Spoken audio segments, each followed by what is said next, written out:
kuri uyu wa gatanu itariki 30 ukwezi kwa gatandatu mwaka wa 2023 mu Kigobe kuri Kibinowa Hotel haratunganijwe ikiganiro ku banditsi n'abamenyesha makuru bitunganijwe ni koperative nshasha y'abakinyi b'amareresi Cosinebu gisigura Coopérative des Cinéastes du Burundi.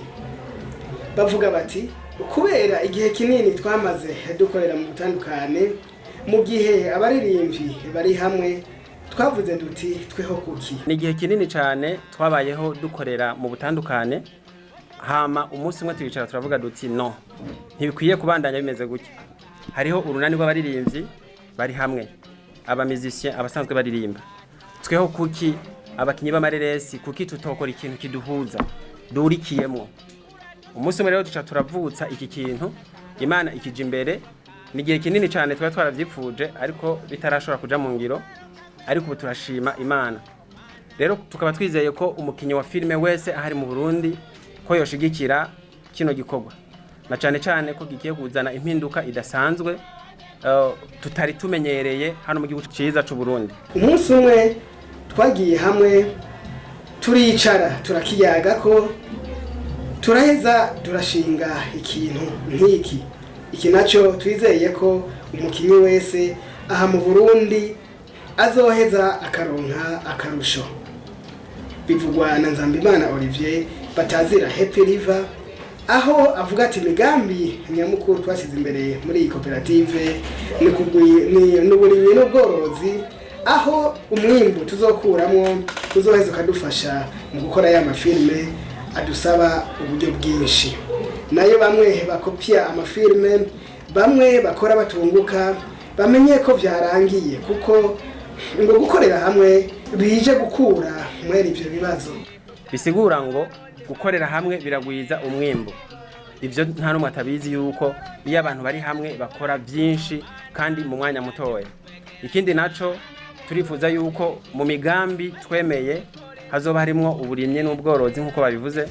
Ivyo navyo bikazotuma umwimbu ubandanya kuboneka, uburyo butandukanye bwiyongera muri Cosinebu, hama bikaduha gukora ya mafilme atandukanye asaba uburyo bwinshi kuko tuzoba turiko turaronka amafaranga.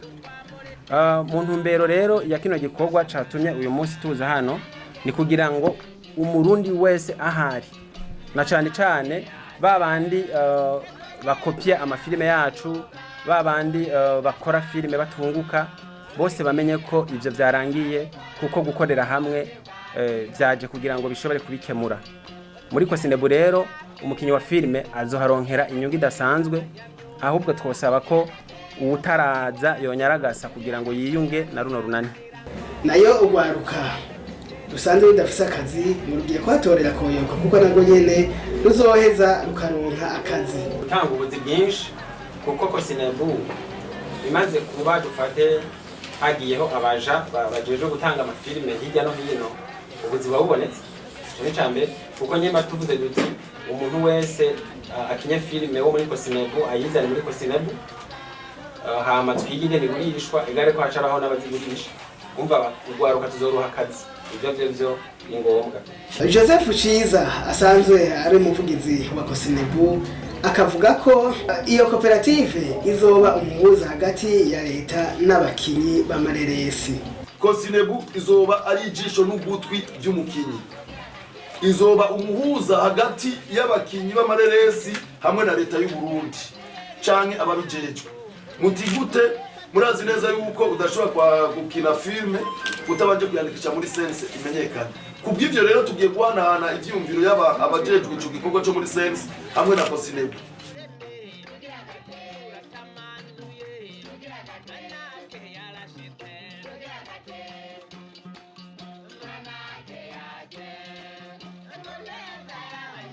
Agasaba kandi ko abamenyesha makuru barushirizaho kubashigikira kugira ngo ibikorwa byabo bibandanye kuja ahabona. Akavuga kandi ko bagiye kwereka leta akamaro ko kuba igihugu cogira lisanse ya YouTube mu gihe bakora batunguka cyane, yuko ico kintu naco coheza kigafasha ngo kuko ngo na leta izohatorera koyokwe. naho twari turiho ariko ibikorwa byacu n'ibyari byaje hamwe kugira ngo bihave biboneke. Kubw'ibyo rero duhamagariye abamenyesha amakuru, ibinyamakuru bitandukanye, amateleviziyo, yuko bodushigikira. Ikindi naco nuko umuntu wese atoza muri Kosinebu ari umukinyi wa filime, tugiye gusaba leta na cyane cyane biciye muri sense no muri OBD kugira ngo ntihagire filime isubira kwerekanwa kuri aya mateleviziyo y'igihugu itabanje guca muri Kosinebu kugira yemererwe, na cyane cyane barabe ubwa mbere kwije ibisabwa n'amategeko, kuko basanga benshi ashobora gukora ibintu agaca bicisha kuri YouTube n'ahandi, kubera YouTube itari controle cyane na leta. Mbere mu bintu tugiye gusaba cyane leta yuko yodufasha kugira ngo filime iciye kuri YouTube iri ku butaka bw'u Burundi irihwe. Murazi neza yuko iyo filime iciye ku butaka bw'u Burundi wayishize ko itariho, na nico gituma mubona yuko nuguruye YouTube yandika ko ari mu kindi gihugu, kuko wanditse kuri mu Burundi bidashoboka. Uri kurabaza muri Google bakubwira yuko u Burundi atari license bufise na Google nama bidashobora gukingirwa. Kubw'ibyo rero mu bintu tugiye kwereka leta, ivyo navyo bibwirizwa kujamwo kugira ngo dukingire na cyane cyane inyungu z'igihugu, kuko n'igihugu gishaka kuronka y'amahera mva makungu. Ico ni cyambere, kuko murazi neza yuko twinjije ayo madolari cyangwa ayo madevize azoca ku makonti, leta nayo ya amabanki yunguke, hanyuma amabanki nayo ari amakori. Mbese na twebwe kubera dufise amasosiyete turi amakori, murazi neza yuko amasosiyete akoza kuri kugira ngo nayo